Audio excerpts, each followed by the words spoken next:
Welcome, traveler. You have entered the realm of adventure. Prepare yourself for tales from beyond the dice. Welcome back, everybody. I am Luke, your Dungeon Master, and with me is... Ben. I play Cortaine, the human fighter, New Ettica. Peter. I play Spigs, your favourite of all the four. Maybe five if Luke counts as an actual player character. You know? I'm not a real person. You are to me, Luke. Is it me now? Yeah, maybe. Hey, it's Little Moss. I'm an orc monk thing. Yeah, half, I think. And I'm Levi. I play the sad cop Lokag. Looking forward to getting in this game. You're a sad cop? The sad cop? Sad cop, yeah.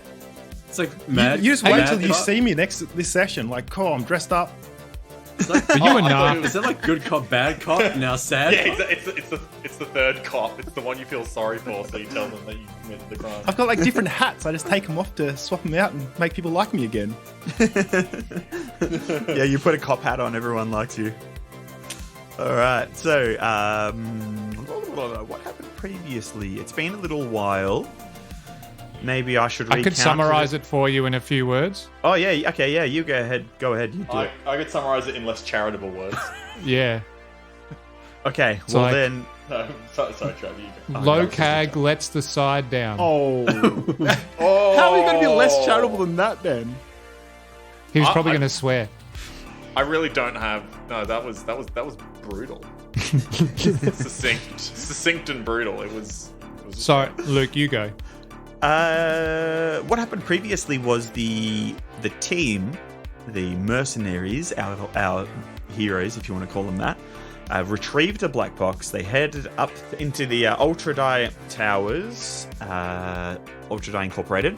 They met with Hayashida, and then not long after, a character named Visage popped in the room. Well, that was his code name or something. Maybe his real name. We're not too sure. And while debriefing on the mission of collecting the drone's black box from not the Kasuto Mecha, but the Yuntang, a criminal syndicate who had hired a hacker to basically get the information out of the black box. The hacker was then counter-hacked and killed through some sort of means which you haven't seen before. It's supposedly impossible or a legend to be able to kill somebody through the network, but it seems like it was done. The team fled back to Ultradai. They spilled the beans on all that situation, and then more beans were dropped, scattered, exploded out of a vase by Little Moss, but then mainly Lokag, because Lokag was much bigger and louder about it, by asking the question, what helm? You mean the helm of the Undying? Or something of that sort. Which then Visage, who is some sort of executive of Ultradai Incorporated, one of the most powerful megacorps in New Ettica, threatened everybody and their families if they didn't give up information on the helmet of the Undying, an incredibly powerful and dangerous artifact which is said to be able to steal the souls from those around it in the vicinity of a city, collect it inside the helmet, and then repurpose it for extension of life purposes and raising an army of the dead purposes.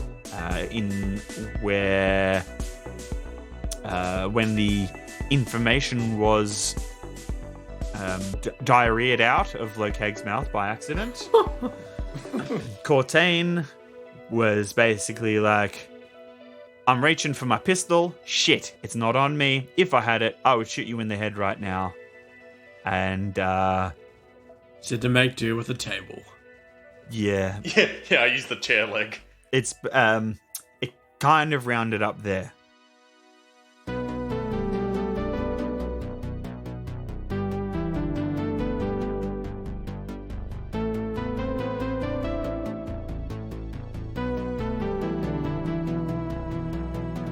Still in New Ettica, but you are all sitting in an Ultradai armored vehicle. It's been completely blacked out. There is no iconography, no logos or words, anything displayed on this vehicle. It is painted in a matte black, for this is a stealth mission of sorts.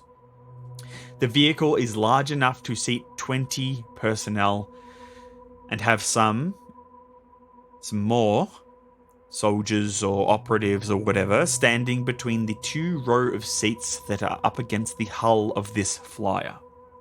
Now, you are each strapped into these chairs. They're quite comfortable, but they do have these very thick sort of belts and mesh straps that are holding you in place. A harsh red light is sharply fuck. I need a drink of water. Give me 1 sec. Maybe some vodka. A Loosen up a harsh, dull red light is sharply highlighting your features. Why am I having a problem with the word sharply? What the hell? In this armored personnel carrier, there are a few familiar faces. Hayashida sits wearing full tactical street samurai armor, including an Oni Mengu, a piece of armor that covers the lower section of his face and resembles a traditional depiction of an Oni, a Japanese demon. You know how samurai sometimes have that little mask that covers their nose down to their chin, and it's got like the teeth and stuff. He's wearing one of those. His hair is tied It's like in back. the Avatar. Like in the... Yes. Yep. Visage. He's sitting there in a completely black suit, swiping and tapping on a holo display directly in front of him. A thin goblin in black robes is strapped silently into a chair. She's wearing a full immersion hacker's slicing helmet. She's twitching every now and then. And 2 bulky navy blue full tactical plated Ultradai soldiers are at the rear of the hatch, ready for anything, clutching their rifles, tethered to the roof of the flyer. Now, Spigs is in one of the seats as well, all strapped in. Spigs has been given a mask to cover from his nose and mouth down to his chin, and you can just see his beard poking out of the bottom of it. It can magnetically clip into the bottom side of his goggles. Spigs is there sort of readjusting his goggles and turning sort of the dials on him and stuff to get the right magnification that he needs. Cortaine sitting next to him with his helmet on. Now, Cortaine, did you bring your large armor? Yes, I did. Cool. You have your, the helmet that you can just motion and it retracts and basically builds back around your head with that sort of large collar piece. You're sitting there. Now, your armor, it was like a sort of not mismatch, but sort of different colors.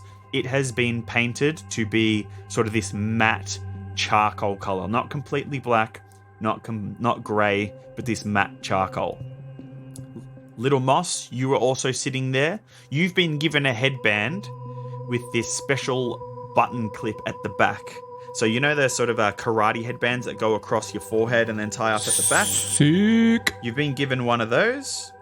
There's a little device at the back of it. When you press the device on the back where the knot of this headband is, that holds it tight to your head, this ninja mask flicks down from both sides and covers your mouth. Now, you were given these to hide your identity without compromising your with your combat ability.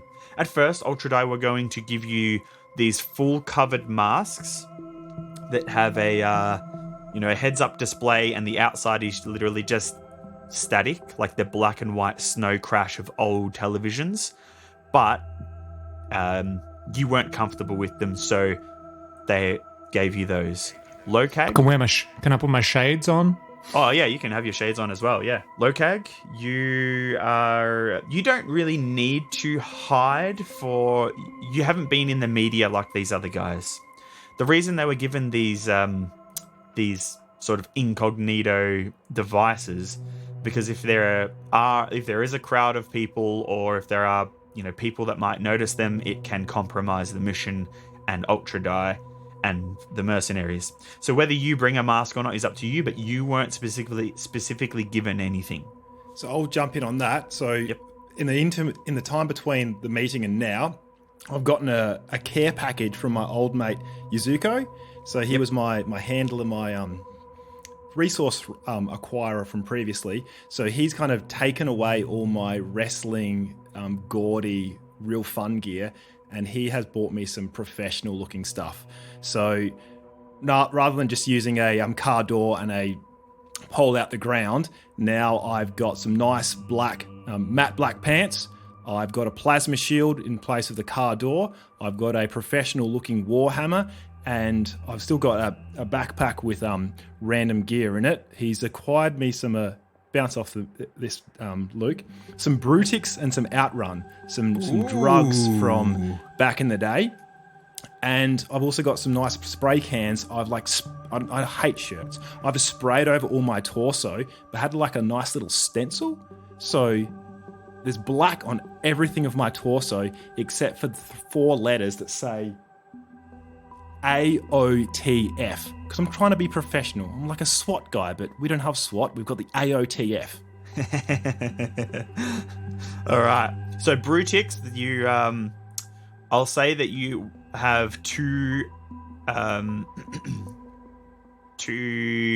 vials of Brutix for the inhaler, and Outrun you have these a little baggie with 2 pills in there as well.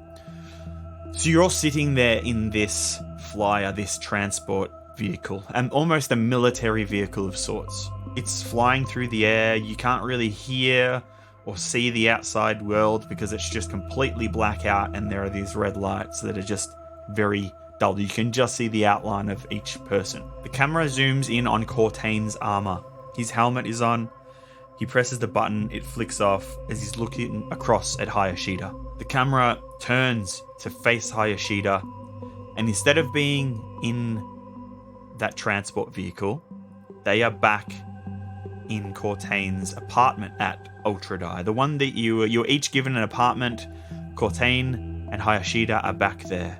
This is about an hour or so ago. Cortaine is there pacing around quite angrily, and Hayashida is sitting in the armchair that he usually sits in when Cortaine and Hayashida get together for a drink of sake, whiskey, and just some conversation about, Darkhaven and Ultradai and the whole deal. Because they've sort of become, almost like friends. They've got this mutual respect because Hayashida was once a mercenary. Cortaine is one. They both sort of are under the thumb of Ultradai in a sense, and it's Hayashida's job to ensure that this mercenary group do what they need to do for Ultradai and the Sellsword Tribunal without breaking the NDA, without causing a catastrophic event which will ruin everyone and most likely the families of the mercenaries involved. But he's sitting there, sipping at a very small cup of sake which sits on a small glass table between your armchair and his. You're pacing around, and Hayashida says, "Cortaine, I understand how you feel. Can you stop for 1 second? Sit down, please."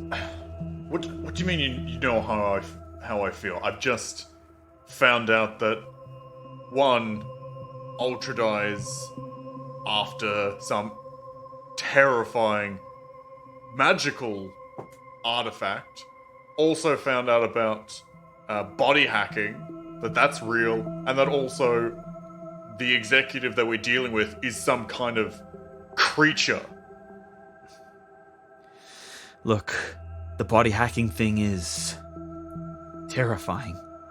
This helmet of the Undying, or whatever it's called, is terrifying. I didn't think any of those sort of things really existed. I've seen ancient magical artifacts before, but it's just been a katana or a gauntlet. Nothing catastrophic like the helmet could be. As for Visage, all I know about him is that he's from Darkhaven. He grew up there. He came from nothing. But for what he is, I don't know. I don't understand.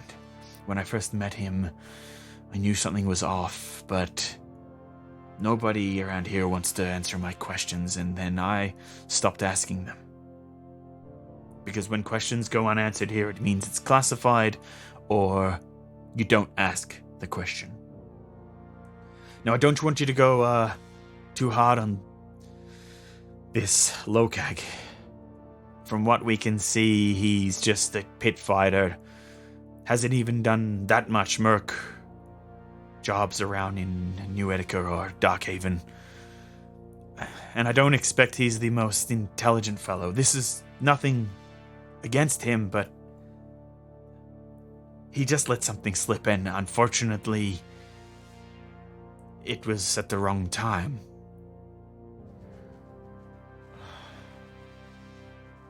Cortaine sits down, grabs his scotch, which is half, from his half-drunk glass on the table, and just sinks back into the chair, just exhausted.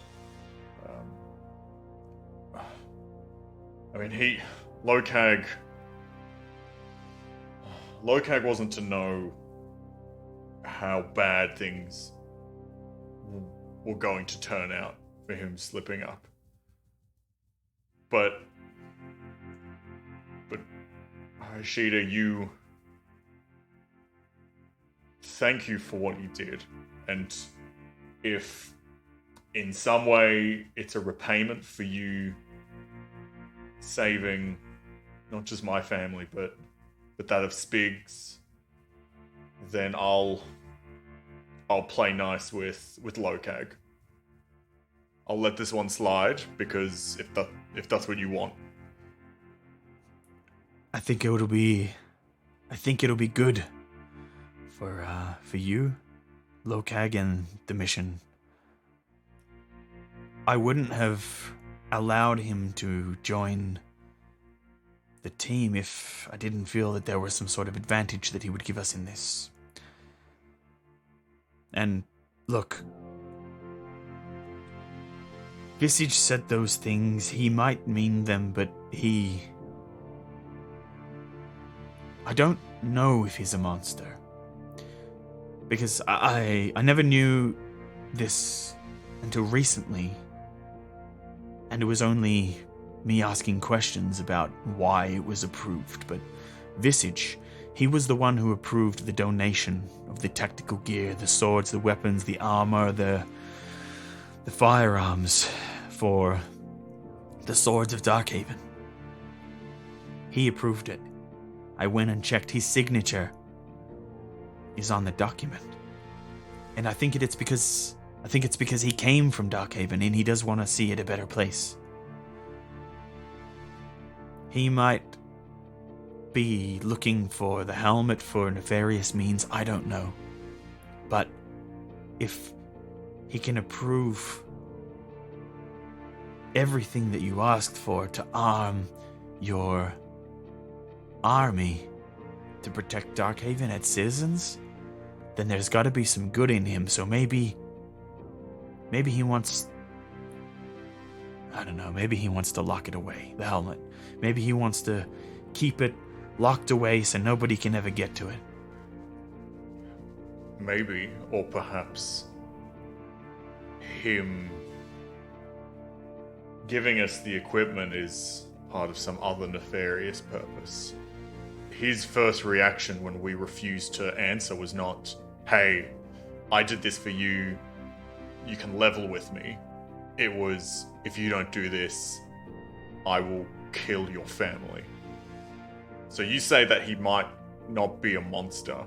You don't know whether or not he's humanoid or, an elf, a dwarf, an orc, or something else more nefarious. He acts like a monster. Cortaine, there have been a lot of times in my life that I could be considered a monster. Before working for the Sellsword Tribunal, I was a mercenary. You know that. For many years, I was a street samurai. Sometimes not even working for corporations, but individuals. I was a hired gun to defend people, to kill people, and I have killed people. But to become a mercenary, it wasn't as simple as filling out the paperwork. I couldn't. I was not allowed to. Cortaine, I was Gasuto Mecha. My family were born into it. My fathers were lieutenants in the Gasuto. My uncles, my brothers, both of them, Gasuto Mecha, my cousins. And I did work for them. I went out on the streets, and I bullied. And I went into businesses, and if they didn't pay up, I took their heads off their bodies. I did bad things, Cortaine. And you know, I live with it every day.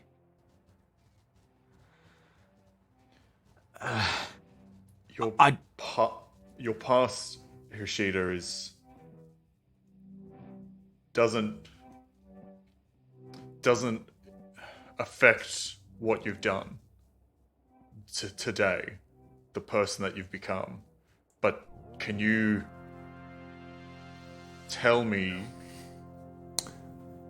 would you today threaten the innocent family of someone? The man you've become, not the person that you grew up as, not what you were born into, but the person you chose to become. Would you threaten children?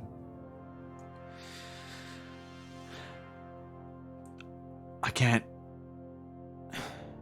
I don't know if I can honestly answer that. Because let me preface it with this. Say this Dr. Lazarus or whatever yes, Lazarus, I believe it was. He has the helmet. And he's going to give it to me if I kill an innocent family. And if I do not, he is going to use the helmet to take out a portion of the city and control them for his own means. Do you think it's wrong that I kill that family to secure the helmet so I can save millions of people? I don't know if I could do that then and there, but it's something that we might have to consider. That maybe we will have to kill an innocent to secure the lives of millions of innocents. Is that okay? What if there's no other way? If I'm forced to do such a thing, and if there is no other way to protect them, I might do it. I don't know. Could you?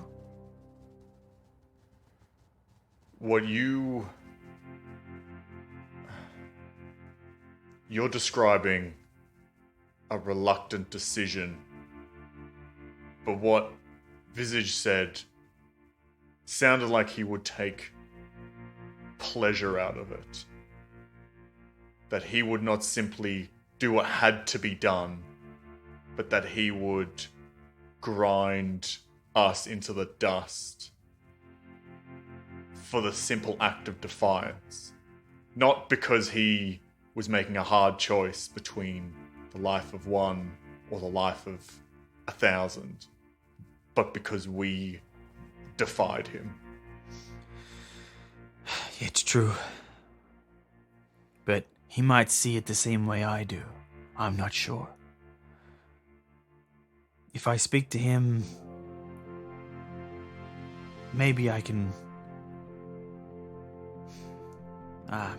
determine what he means and what he wants. I just don't like to think that people are monsters straight away, because I like to think that maybe I've stopped being a monster and I can make the right decision when it counts. I think you have stopped being a monster, my friend, but some people can decide to become monsters. Do you think this Dr. Lazarus, what he's doing, do you think that's monstrous? I don't know. I don't know what he's truly doing. Meshing a corpse and cybernetics to bring it back to life with incredible strength seems dangerous, seems dark, but once again, it seems like a monstrous feat, but what if he's doing it for good? Though the creature's first instinct was to kill the first group of people that it found. So I'm unsure what I can believe, what I think the thing was created for. This mission, are we able to speak right now? Are we able to speak candidly? He shakes his head, and we will cut to Spigs. You are in the equipment room. You're tinkering with your lead belcher, just cleaning the barrel out, getting it into its sort of functioning form, its tip-top shape, making sure there's no carbon, no dirt, no dust on the weapon. When your communicator begins to call and you pull your goggles down and you see that it's Glist. Hey, what's going on?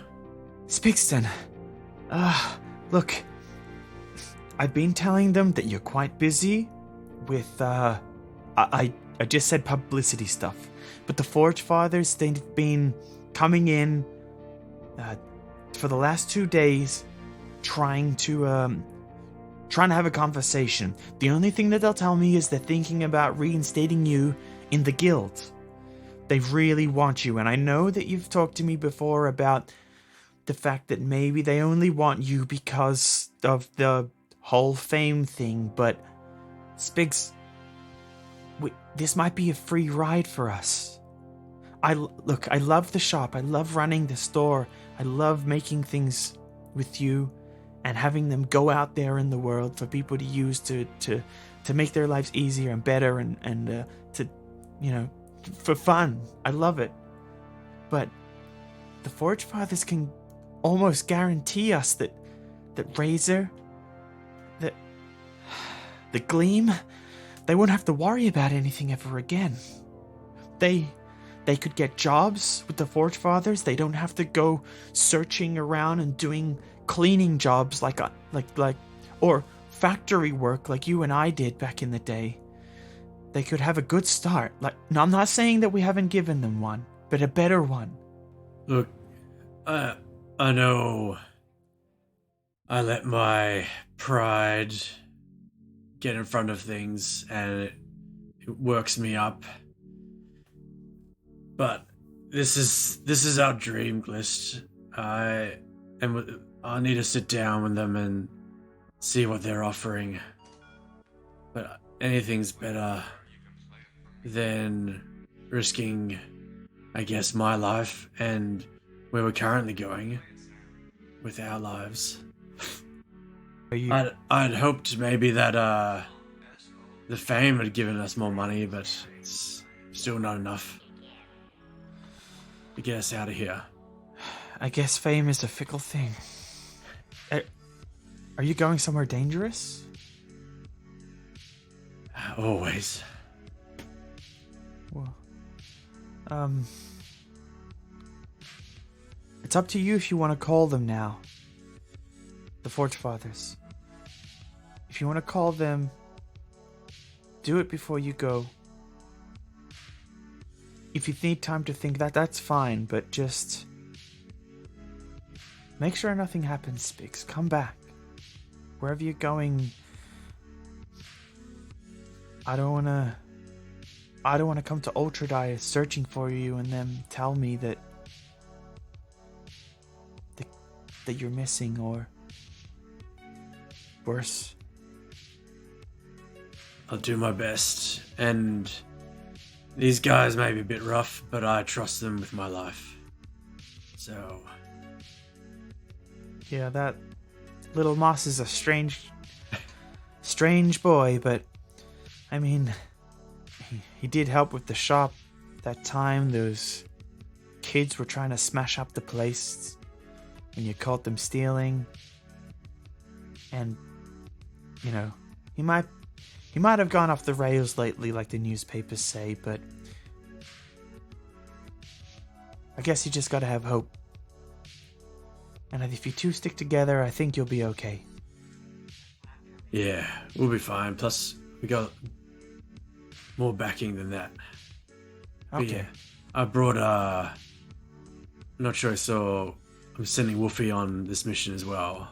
It's going to be pretty heavy, I think. It's going to need him.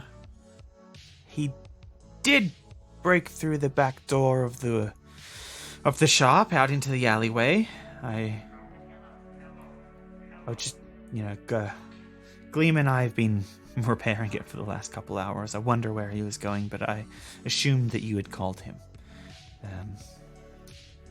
Maybe when you do get back, we make a dog-eat door, if it's possible. Maybe.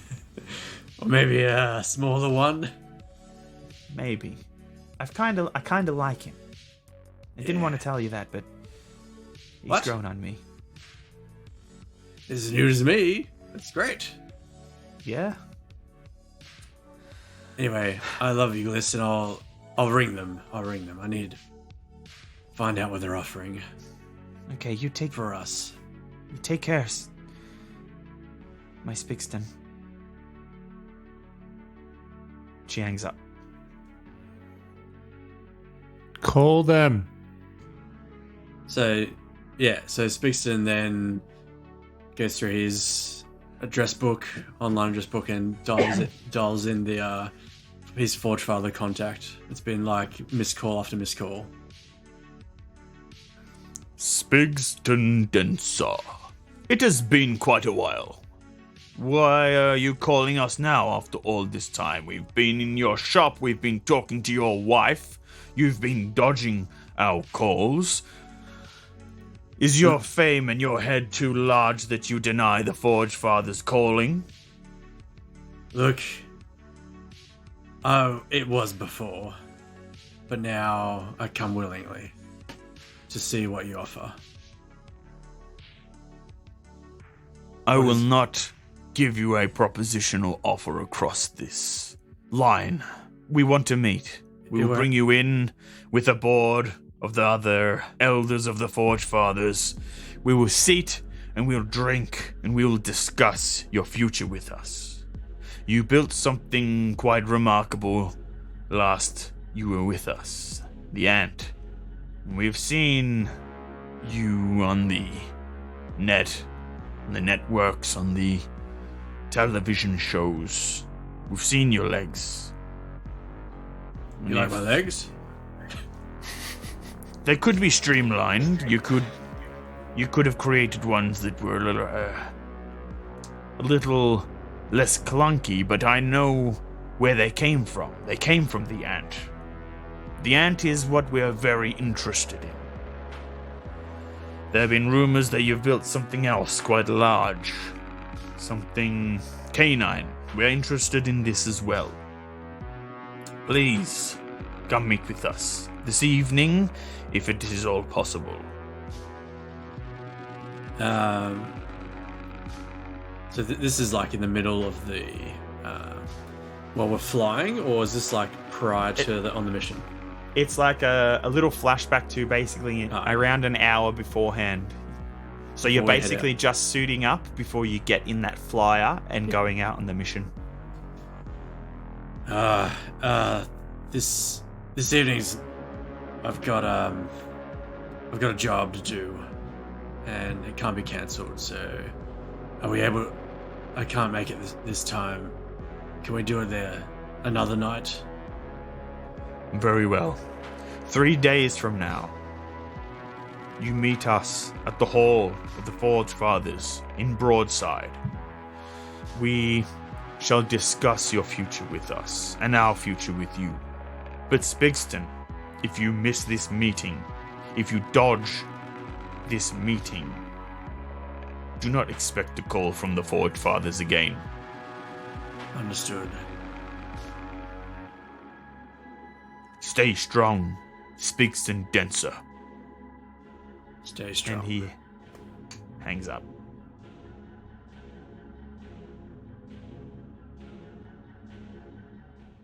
Lokag and Little Moss, you were asked by Hayashida to stay in that meeting room that you were all in when Cortaine and Spigs left. Hayashida left as well. Visage sits across from you. What's up? He's just staring at you for a little while. I'm returning the stare. This is making even me feel uncomfortable. Listen, boys.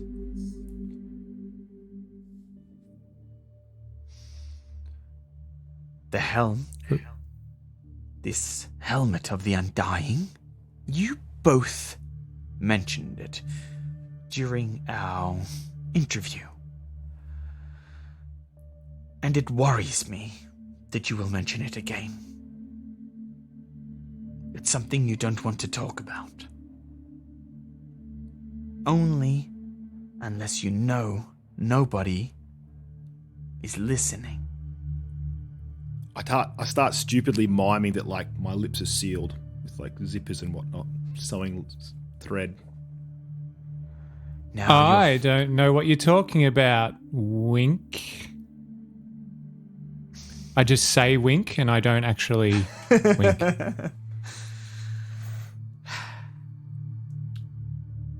Okay.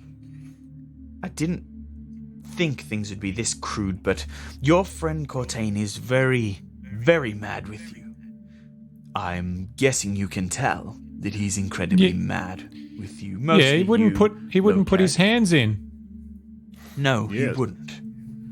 Now, Rude. Very rude. his anger is justified. Luckily for you, the helm, the information that you've given me about the helm of the Undying has not fallen on the ears of Ultradai.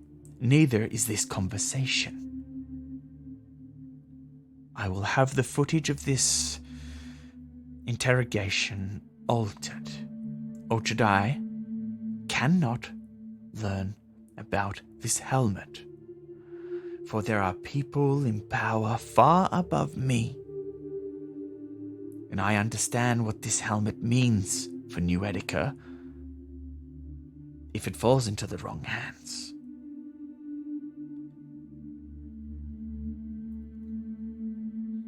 What? I thought you worked for Ultradai, so isn't like us telling you just telling Ultradai, or am I missing something? I didn't hear you say anything about the helm of the Undying. All I heard was that you didn't know how that creature could have been reanimated. All through this conversation, I've shut up and I've got like 7 crits in a row to get my constitution and like keep myself in check. There's a smile that's coming in my eyes, but my face is beside that deadpan. I'm super happy, but cool. Yeah, that sounds good. On ya. Very well. There are people in this city, if they heard that the helm of the Undying was here in the city, they would collect it for their own uses. We cannot have that happen. Artifacts like that need to be stored away, locked away, buried and forgotten for all eternity. Because those sort of artifacts that still hold that sort of magical or arcane power and are still strong to this day are incredibly dangerous. They don't need cybernetics or augments to tap into the realm of the arcane to channel magic. Yep, no, mate. They mum's are a word. just inherently magic. So we must keep it... Shh. Yeah, and just don't tell us more information because I'd rather not keep my mouth shut every day. I thought you understood these things, Lokag. Yeah, so did I. I just mentioned a helm. It could have been the helm of the living. I elbow you in the ribs at that stage, Ow. Why did you elbow me in the ribs, you idiot? and then I glare at you, and then sew my lips shut Okay. again. Okay, did you actually sew your lips shut? Metaphorically, I don't have any sewing needles. Okay. Visage taps on the table to get your attention as you guys are looking at each other. The both of you may tell your party that the conversation we just had is secret. Not even Ultradai heard. They're going to hear an altered version of the interrogation. Now, do not tell them until you are far from Ultradai vehicles, buildings, installations, and people. Are we clear? Yeah, I'll just email. It's cool. I just nod, yeah. Very well. Now that both of you go and suit up, I'm going to be getting a flyer. We will bring it down to the operations landing pad. From there we will disembark towards Lower Ettica, to the scene where we viewed that footage of that creature that we suppose Dr. Lazarus has created. Thank you for your time, gentlemen. He picks up his little comm slate and his little briefcase that he had when he walked in. He tucks the tablet under his arm. He leaves the room. The doors stay open.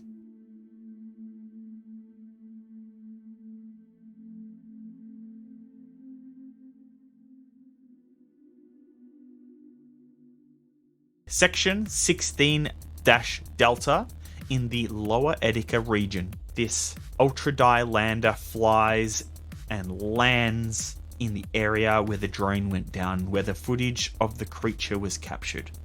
It lands slowly and softly on the concrete ground, and the two soldiers at the end of the flyer unclip their tethers, point their rifles as the back door of this flyer sort of drops down on hydraulics to rest on the ground. They slowly move out of the back of this vehicle, checking all directions, rifles pointing, and then they make a motion to Visage that the area is clear. One of them stands at the entrance of the exit of the flyer and is Overwatch. He's looking around, keeping an eye on all directions of the warehouses and small buildings around. The other, he's walking around, looking around the place, and you see him throw his rifle about half a meter to his right, and a thin cybernetic arm flicks out of his right shoulder blade and catches the rifle and holds it sort of horizontally, ready for him to grab if he needs it. He pulls out some binocular-like device from his his side and a silver tube, and he starts scanning the area with these binocular-like things. Hayashida unclips himself from his seat, and he stands up, makes his way through the flyer, and says, "Come on, guys, let's see what we can find." You all unclip and head out of this flyer. Now, you guys begin searching the place, searching the scene, the area. There's the trucks, One of the cars is still left there because there's quite a extensive amount of damage done to it, but the other cars that were around looks like they've been stolen. Can I get all of you to roll 1d6 for me? What's a D6? I got a 1. That means I'm the best, right? 5. 4. 1. Yeah. Okay. Little Moss, you go and run up the side of one of the trucks that's there, that the syndicate members, the gangsters, were basically trying to steal from, and you're just like looking around the place. Lokag, you walk up to the damaged car and you like open the door and look around, looking for some sort of maybe clues or whatever. Now, Spigs and Cortaine, who got the 5? I got the 5. And Spigs. Cortaine, you got the 4, right? All right. So, Spigs, you're sort of looking at the ground, and in a puddle, you see a reflection of a figure that you have not seen for quite a while. You've heard rumor about it, and Cortaine, you have seen it one time when you were out sort of patrolling the streets when the Swords of Darkhaven were being founded. It's the Displacer. She is standing What a beast.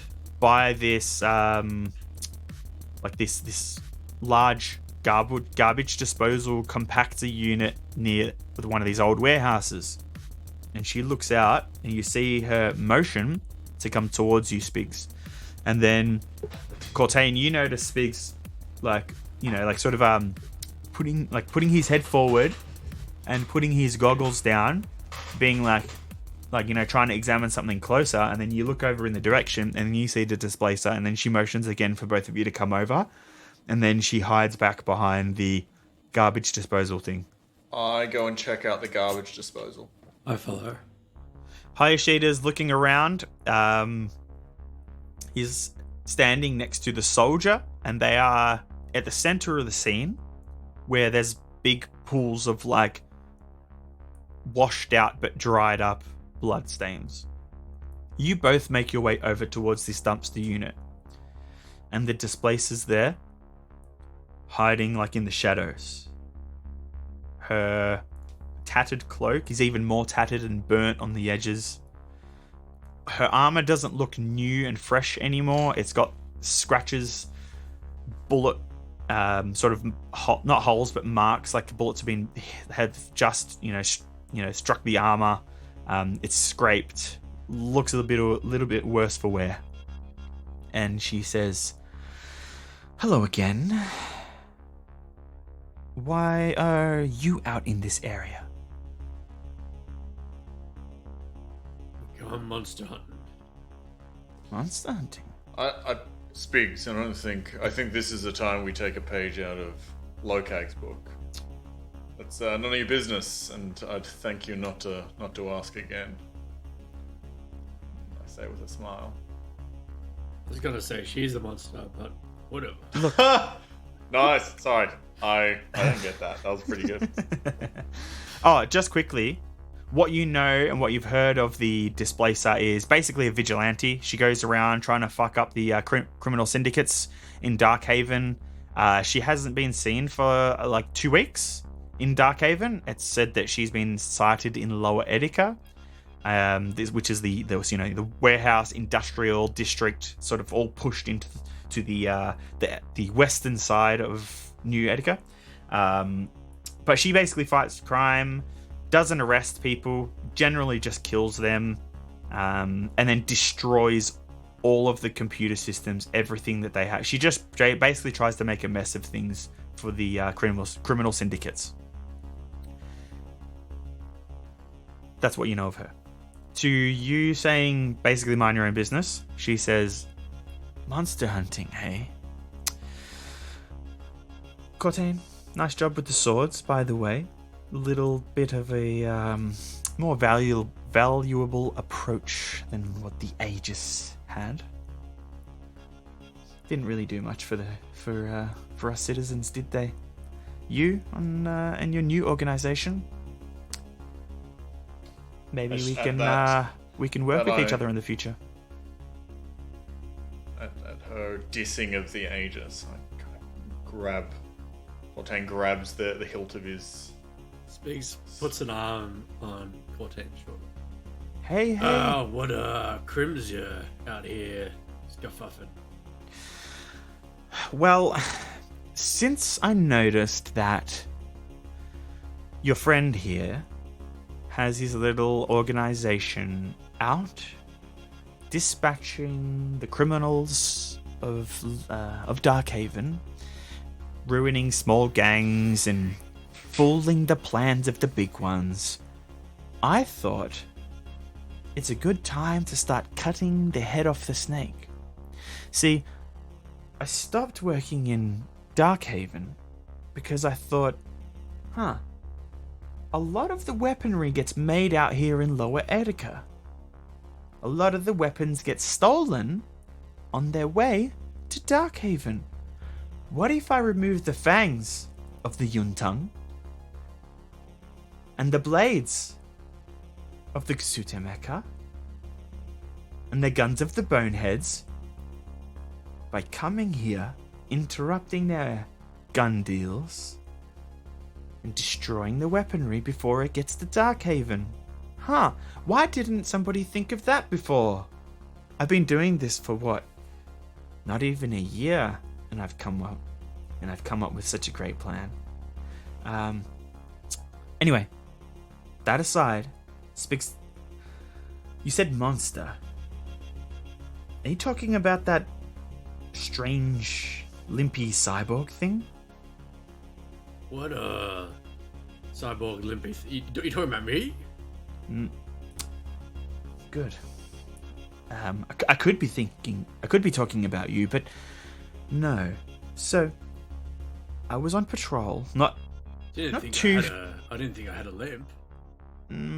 You don't, but it's kind of like a chicken walk. Anyway, not far from here, I found some lurkers. You know, the homeless that sort of try and ambush people in the alleyways and take their shit, or scavenge things and pull cars apart for parts and sell them, you know, that sort of thing. When I found their bodies torn to pieces, I followed the trail of blood. It took me towards this strange creature, this hunched, sort of limping cyborg thing. Smelt bad, smelt really bad. I tried to confront it, you know, the whole halt sort of thing, and it kicked me, and I went fucking flying. I slammed into a car. It almost knocked me out. The thing is strong, really strong. And so I chased it, and I found it's bleeding something. It's kind of like blood, but it's not blood. It's like this greeny, blacky stuff. Anyway, I followed it, and I saw it climbing into this old, like an old sewer hole, like a big drain pipe thing on the edge of Lower Ettica in the old abandoned section. That's if you're looking to kill monsters, that thing is definitely a monster. And I mean, I'm happy. You offering a price on its head, or no? If I see it again, I will try and take it out. But look, I've got bigger things to focus on right now. I don't want to be running through some sewer system chasing some fucking crazy cyborg dude. I need to be focusing on cutting the head off the snake. So look, I can tell you where the sewer is if you like, and then you can do your monster hunting thing.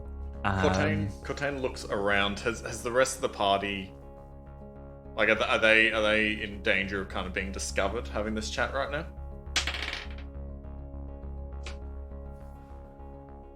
I found a car door. I'm really checking out that car door. Like, oh, well, look at those hinges. I wonder how I could take this off. Wonder if the bad guy actually used this car door. Oh, I wonder about these things.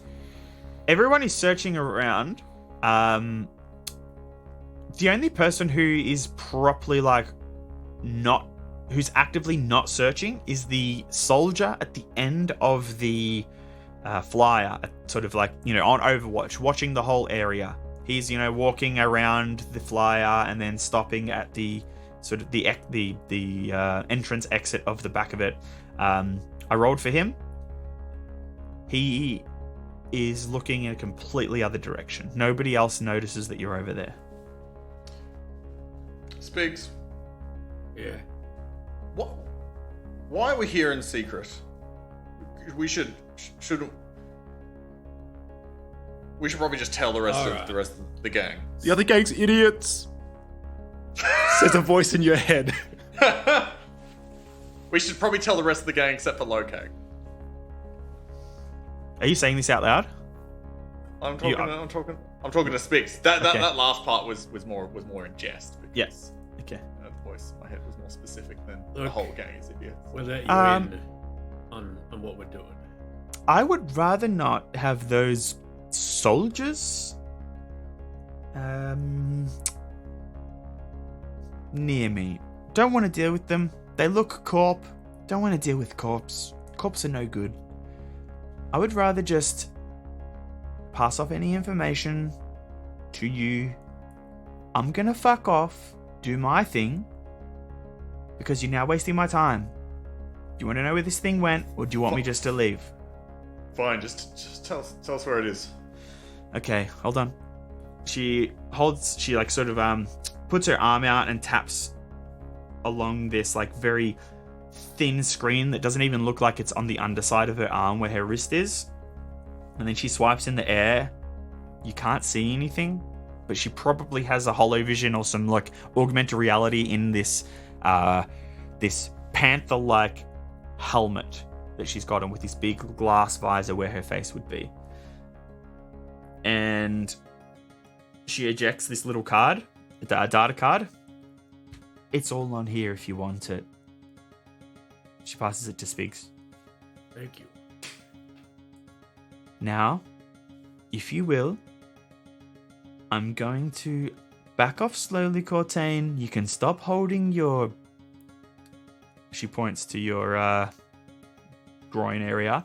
And I'm going to go and kill some criminals. Is that okay with you? She's looking at you in the eyes, Cortaine. Did she point at my sword or my crotch? Yeah, is he saying That- he peed his pants or he got erection? She was kind of hinting at like, you grab your sword, you're grabbing your big, I'm the man with the sword. She was sort of mentioning that, like little play on like, you're a big man, I get it, sort of thing. She's backing away slowly, and then she sees your on your side where you have your revolver.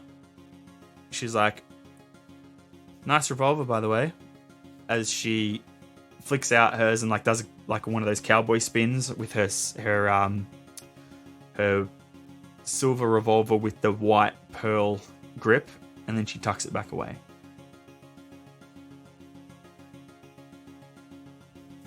If you get tired of working on your own, just don't. Whoever you are, maybe go and join the Blades of Darkhaven. Obviously, know what you're doing. Like I said, Cortaine, besides your personality defects, I think we would get along. We have very similar concepts of how criminals should be dealt with.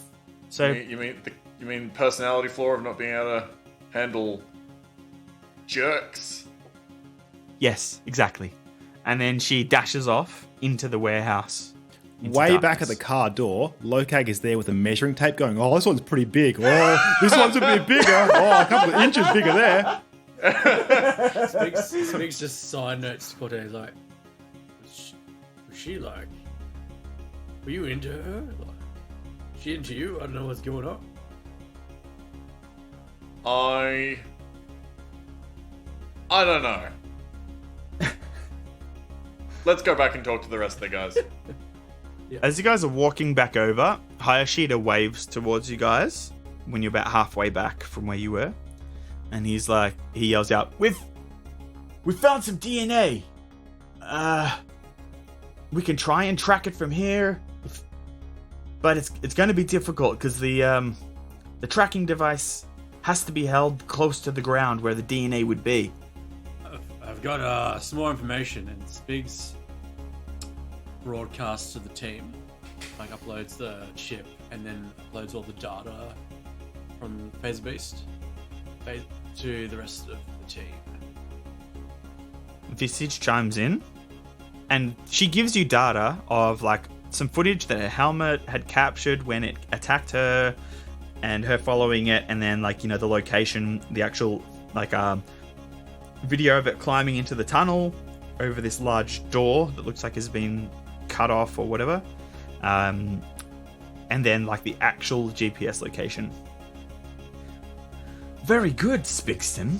Fantastic. Look, I'm not going to ask you where you got your information from, because sources, they are very incredibly hard to come by, and I like them to be secret. I just found it in the trash dump over there.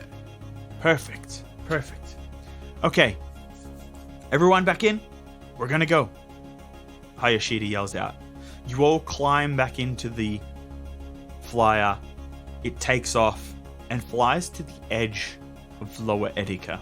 It sort of dives under the large plates and sections that are built on top of and over the top of Lower Ettica to give more ground and space for building different types of factories and stuff like that. So you fly through and past these large sort of industrial archways and pylons and columns that are holding up big plates which have their own factories and warehouses and small buildings and stuff on top of it. Deeper down to this side of Lower Ettica, which is near the wall between a few of the older districts. It lands, the flyer, it lands, the door opens up, and the doorway is facing this large entrance, or this large sewer tunnel. And you see this large tunnel, it's about 22 foot in diameter, and it isn't overflowing with water like you have seen in other parts of Darkhaven. It's just trickling out some musty, browny green water. And the two tack soldiers storm out once again, rifles pointing, checking all angles in a very precise pattern, and then once again the hand motion to signal that it's all clear. Now Visage, in his black suit, exits his seat, pulls up a silver equipment case and walks out to the rear of the vehicle of this flyer, turns to you all as you're unbuckling, and he says, Wexer, as he points to that small goblin that has yet to speak, the pilot, my two TAC units will be waiting here. We will run the operation from this vehicle, and I want you to use this. He opens the case, and inside is a handheld device. It's resting in black foam that's been cut out to fit this device. It has a pistol-like grip, and there's a square screen on a boxy head of the device. A few buttons and dials are placed to the right of the screen.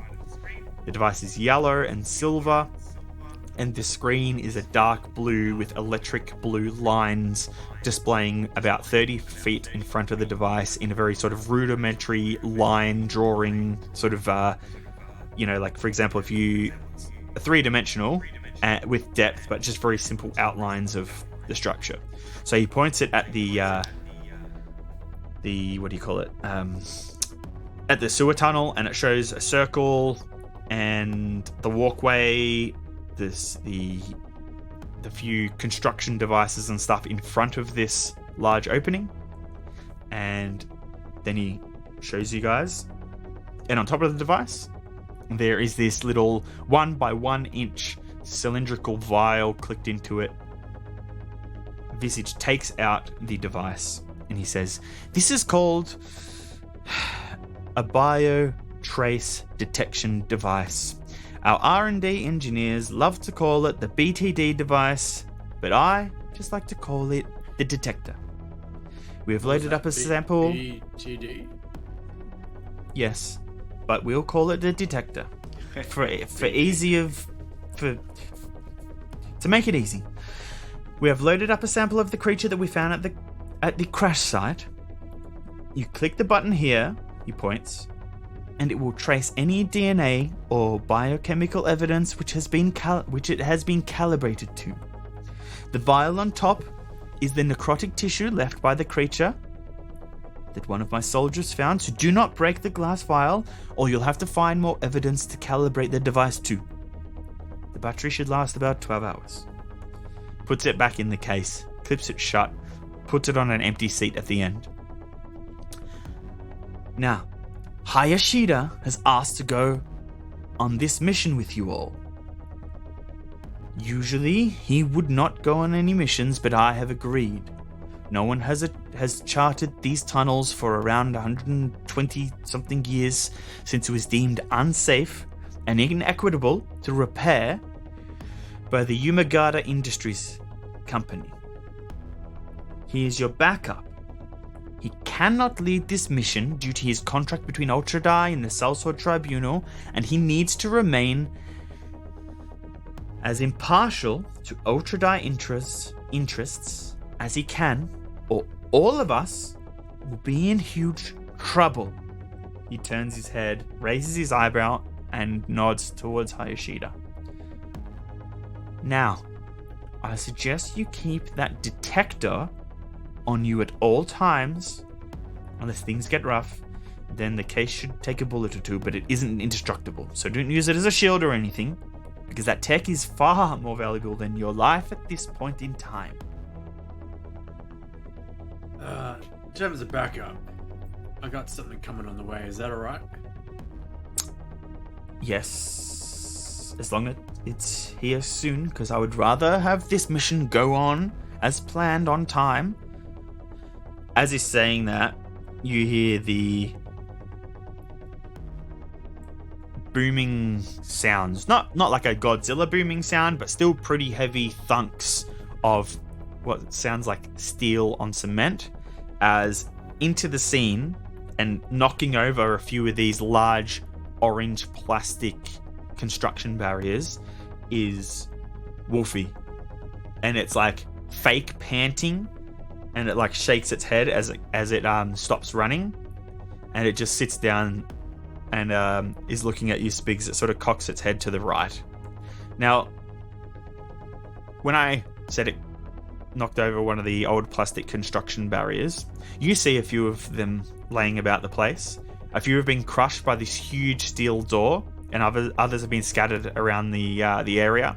The one that's been knocked over by Wolfie is sort of bleeding out this sand that gives it its weight.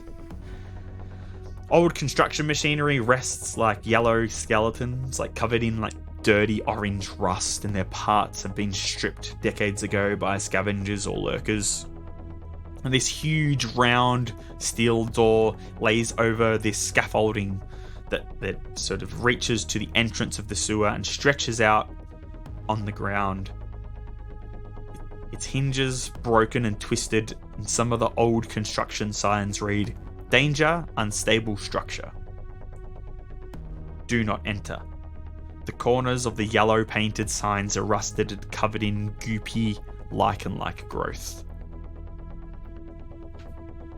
You'll unclip, start to make your way out of the vehicle. You guys notice that the water that is running out of the large tunnel is dribbling down into the dark, deep recess that in most areas of New Ettica is usually filled with rushing water, which is being spirited away to a hydro plant to be cleaned and repurposed.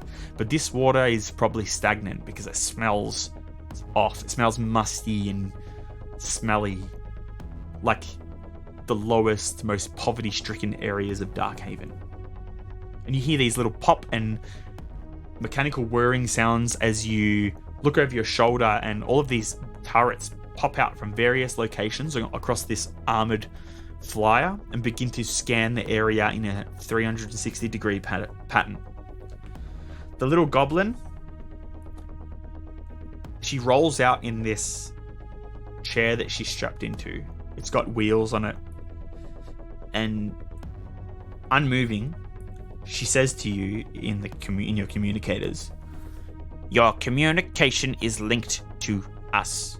We do not have a layout schematic of these sewer systems. They are very old and lead to some of the oldest parts of the city. Yamaguta Industries do not have the blueprints available for requisition at this time. But as you travel, we will generate our own map for future reference for your return. If you need any assistance with computer systems, I will perform the slicing. Contact me. Visage then says, now, if you all come across intelligent creatures of some sort that may have information on Dr. Lazarus or his practices, please do not kill them. Ultradai wishes to find the doctor, and if you do find him, bring him in alive. Okay. Okay. Anything else before you guys head in? Lokag just has a little rage at that, about not killing people. He was psyched up and now you can't. Come on, man. He throws weapons out. It's like, just, don't need this, don't need that. Nah, nothing else. Whoa. Hold on. Don't throw your weapons to the ground. You're going to need them in there. There are probably beasts and creatures of all sorts in those tunnels. What I'm saying is, if you meet if you meet a person like me in there who seems to be working or might be working or know of Dr. Lazarus, don't kill them. If you find a creature that is a beast and just wants to eat you or mate with you ferociously or something horrible, then yes, kill them for all I care. Alright, yep. Just please. Mine on the job. Got it. Thank you. I put my hand up. Yes, Little Moss, yes. Sorry. What? Who's... Did you say Dr. Lazarus? Lazarus? Yes. He's the guy that is looking for the... Yeah. And I motion hand sign again. Wink. I just say the word wink. Yes, we believe that creature was designed and created by Dr. Lazarus. Maybe before, or... It busted out of the shed and killed some people. Killed these, goons. He was assumed dead. We found pieces of him all over his old laboratory when he was working for us. So he's probably not coming back. Nah, his name's like a joke. His mum and dad are like, oi, this kid's never gonna die. Let's call him Lazarus. Well, that's kind of where he got his name, in a sense. He was always trying to fiddle with death. He's saying his parents could see the future. That's pretty cool. His name is not originally Dr. Lazarus. Oh. It's like me being called Doctor, and my parents knew I was going to become a physician of some sort. Yes. Maybe it's a handle. Like, it could be a handle. Hi, Ashida, can you please get them going now, please? And Visage is rubbing his forehead like a face palm. At the displeasure and the visual cues, Cortaine turns back on his external audio input. I wonder if my parents thought I'd be actual Moss. They didn't, but they thought you would just be little kind of Moss. Alright, guys, let's go in. Cortaine pulls out his revolver, loads it up. Who is taking the detector? Shot not. Hey, Spigs. Can Spigs strap it on to Wolfie? No, you need to hold it and That's a point terrible idea. in the direction to follow it. Spigs, you are the most stable person. Don't you have a plug-in on your not hand? That's where the gun goes on. You don't have a BTD attachment? I think you should carry it, Spigs. You're the one less likely to be in a brawl. Sure, I can hold on to it. I just have to put it down if you want to use my gun. Visage picks up the case, hands it to you. It's in there. Just open it, and like I said, the case is pretty strong. A bullet or two, but it's not a shield. It's not a shield. Don't destroy this. I have faith in you, Spigs. You seem pretty good with mechanics. As he looks down at your legs. Looking at this whole walking dog thing right here. Everyone looks at my legs. Yes, Huge robot dog. Very good. Well, I do have a wife, so just eyes up here. Okay. He actually looks kind of surprised at the huge dog every time he looks up at it. He walks back into the flyer, takes a seat, and he pulls out like this large, like almost like a desk that slides out from the wall and then flips down like an old school desk, and he starts to tap and swipe on there. I'll be tracking your progress as we map out the tunnels. So be safe and good luck. You didn't happen to insert explosives in the back of our necks, did you? Yeah, I was going to ask at the start of the episode, are we just in some kind of suicide squad?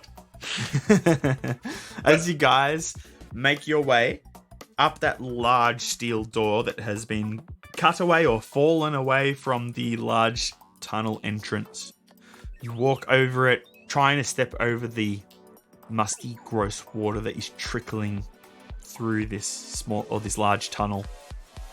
You make your way into the darkness. And that is where we'll leave this episode. Ooh. Nice. What? Level with us, Luke. Is Visage? Is he actually going to be tracking us, or is he just? You keep saying he's swiping and clicking. It just sounds like he's on the new Ettica like dating app. He could be. he could be on Flinder or whatever it's called. Flinder. Yeah. Or Looking for another demon to... He's probably got some sort of hollow, like he's got hollow emitters, like a you can see like little holographic screens and stuff that he swipes and taps on and that sort of thing. But you can't really see what it is. Yeah, he could also just be on what is it called? Maxi Eats. He's ordering some Uber Bonds. he could be doing that too. Someone arrives on a little moped during the battle. We're screaming, killing something. He's like, this chicken's great. Freaking good chicken. Hi, you guys are in the tunnels, and then a guy on a little Camry rocks up, and he's like, Hayashida? Is this Hayashida? Yeah, thank you. Yep. That's the real reason he told us not to kill intelligent creatures on site, because he's like, one of them might be carrying my dinner. Yeah.